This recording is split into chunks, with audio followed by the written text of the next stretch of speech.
Really cool video today here for you guys. How hitting driver off the deck can actually help you change your golf swing. So let's get right into it. Tee it high, let it fly. I think that is a phrase that a lot of us live by as soon as we get the driver in our hands. And now I also think I've had a few lessons recently, which is why I want to do this video, of players that definitely they tee it high and they try and let it fly, almost to the point that it gets them in trouble. So one of the things that we need to understand when it comes to controlling low point with driver. So obviously, first I'll say this is optimizing this club. We're going to optimize this by reaching low point behind the ball so that the golf club moves up more. Now, I think other ways that we also need to look at how low point works is the further back we get this club down, the more out it moves and the more up it moves. So there's a happy medium right here for what we want to do, how we want to do it, why we want to do it, and what's also going to make the golf ball go relatively straight for us. So one of my biggest issues as a player when I was younger is I lived by this phrase. I would tee the golf ball up. I would take it right here. I would just barely get the peg into the ground. And I'd get behind it like this, and I'd get a lot of tilt behind the golf ball so that I could hit up on the golf ball, okay? Well, I would get a lot of tilt and I would get set in here low. And so now when I'd swing this back and I'd start to raise early, if you watch the direction of where this club's coming from, this club is moving miles right, outward, into outward in relation to my target line. This helped me. I shouldn't say helped me. This hurt me to where I had a two-way miss. I could miss the ball way right.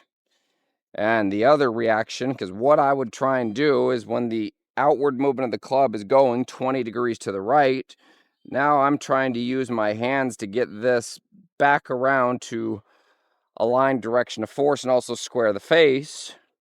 And when I would mistime that, I would hook the living heck out of it. I've even seen as well, I've seen people do this so much that they'll actually hit the ground behind it and almost swing over the golf ball, maybe even potentially top it.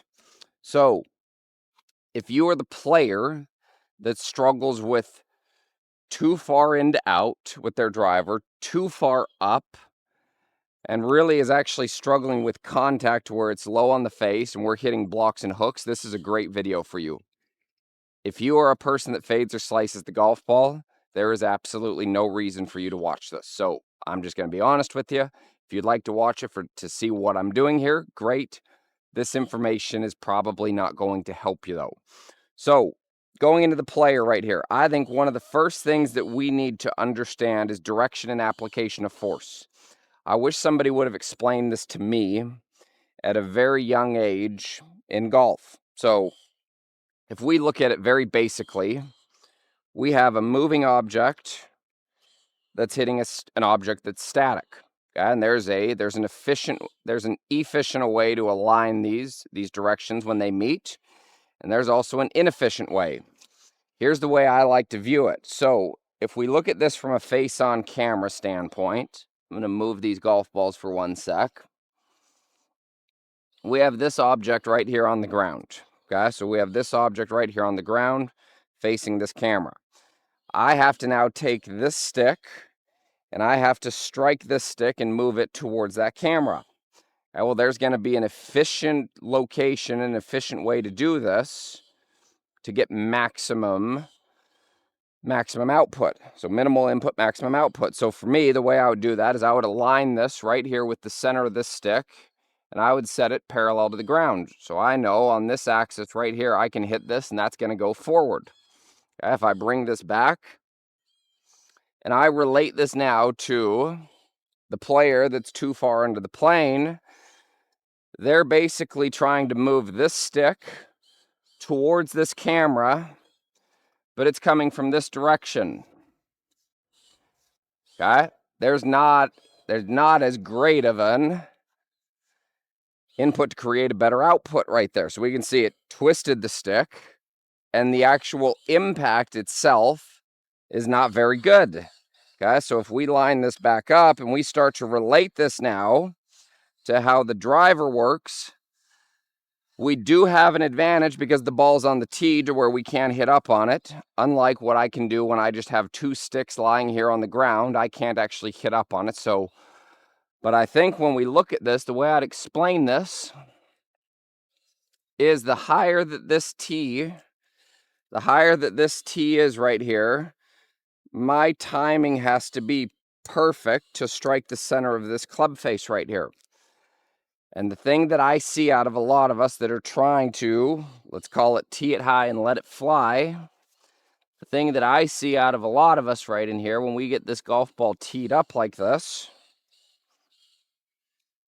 is we get this club coming so far from the inside that it's like I have to time this absolutely perfect with my wrist conditions, the amount of up, the amount of twist, to actually hit a pretty decent draw pattern right here. So I think this makes it significantly more difficult. So if you're the player that's struggling with this, I think here's one of the first places that I would start. So I hope you're enjoying today's video, and if you like the way that I explain things and how I break things down, I would love to have you check out my online membership site, Club TS. So inside of this, you're going to have access to unlimited video lessons, group coaching calls that we do weekly, and as well, you're going to have the ability to ask me questions where I can film content for you customized. We also offer practice plans for players of all abilities. So inside of the link here, that's going to give you access to a free 14-day trial that I would love to have you check out. So thank you for watching. Now back to the video. I've been fortunate enough, I've talked to a few good coaches, and these are some drills that we'd come up with right here. So the first thing that I would do, if you think about it in this manner right here, let's say I take a driver and I hit it off the deck right here. Well, let's take this very simple principle, aligning direction and application of force. Okay, this club is going to have to be back out in front of me in order for me to align this, strike the ball along the ground without making a big divot and also without topping it.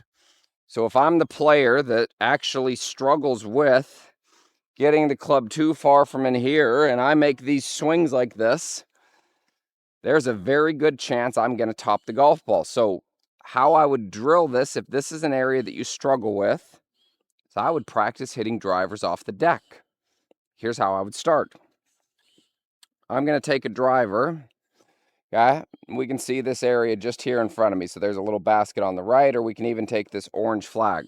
So my goal is I'm going to try and get this golf ball. I'm going to try and hit the golf ball before I hit the ground. I'm not going to take a big giant divot. I'm going to actually just make some sweeping motions and just feeling like I can just barely bruise the grass right there so that I have this golf club looking at the ball and the target for as long as possible. This is to zero out our swing direction and get our club path more in line with the golf ball, and with the target. So we have our force going that direction, we have the club face going that direction, which will actually give us the ability to probably hit the golf ball more on plane, more zeroed out, and less too far from the inside. So we're not going to hit this golf ball high, obviously, because our driver right here, mine has 9 degrees of loft. So here's where I would simply start, and then I'm going to give you a drill that we can do. So I'm going to go right in here, and I'm just actually going to feel like I'm trying to hit golf balls about 50 to 70 yards, hitting the golf ball first. So I'd be here. That'd be the very first place that I would start, because now I know this for a fact. I know that this golf club didn't come from crazy inside. I'll show you what would happen if I came too far from the inside trying to hit this golf ball. Okay, so this would be my old setup when I was a kid, and I'd go So you can see I've made a divot. I've hit way behind the ball. The direction of my swing is out, and I actually missed the golf ball. This is the same thing that happens when we hit massive blocks, massive hooks, and we don't have any control of where the golf ball is going directionally. So we're going to set up here again. We're going to hit this shot. We're just going to go ball first. We're going to make sure that it starts straight to left for the right-handed player. It would be the opposite for a left-handed player. And I'm going to make sure I hit the golf ball, and I'm just going to try and gently bruise the ground just to create a feel of where this golf club's coming from. For a lot of you that are too far under this direction, this might feel like this golf club is coming from light years over the top. That's okay. That's what we have video for. That's why we video ourselves, to make sure that our feel is matching our reel. Okay, so I'm in here. I feel this is more on plane. Ball first, and I'm going to hit this about 70 yards. Okay, do that one more time.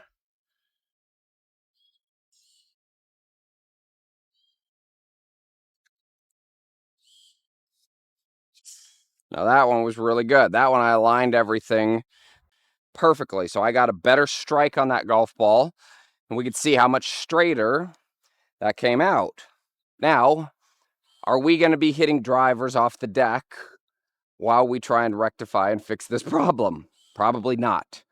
So what I would do nextly is I would say now we have access to tee height as a drill. So I would tee the ball up. Let me say it like this. I would tee the ball up to where there's probably only about this much of the golf ball. There's only about this much of the golf ball right here below my finger under the ground. Okay, well, that still gives me access to the center of the club face. Are we going to be optimizing the driver from launch conditions? No. It's probably going to be launching closer to whatever degree or whatever our loft is. And I would say a good goal would be to have a pretty level attack angle closer to 0 versus the player that's making divots back here behind it, that's probably hitting up on it 8, 7, maybe more. I've even seen myself at one time up 10. Okay, so this would be where I'd start. Is I would tee this up significantly lower. And I think a really good way for us to work on this right here, so you can see this from face on when we zoom in on this, that golf ball, I can still hit the center of the face right here. And if I come too far from inside, what I would expect is I'm probably going to top it. So we're going to strictly go for contact right here. So that would be one way to work on it. Off the deck, then we would tee it low. Now, I think a good way of working on this for players is, instead of thinking about everything that we need to do anatomically and how we need to completely rebuild our golf swing, is let's create an avoidance station. Okay? I would start with a shoebox. This is a cooler. Okay? So if we look at where I'm placing this cooler, this would basically be the same plane that my golf club would rest on, and I've got about a finger or two of space in between it that I could still get to, this golf ball right here. Okay? Now, from in here, it's about a 45-degree angle from this corner, and it is about 1.5 feet away from me right there.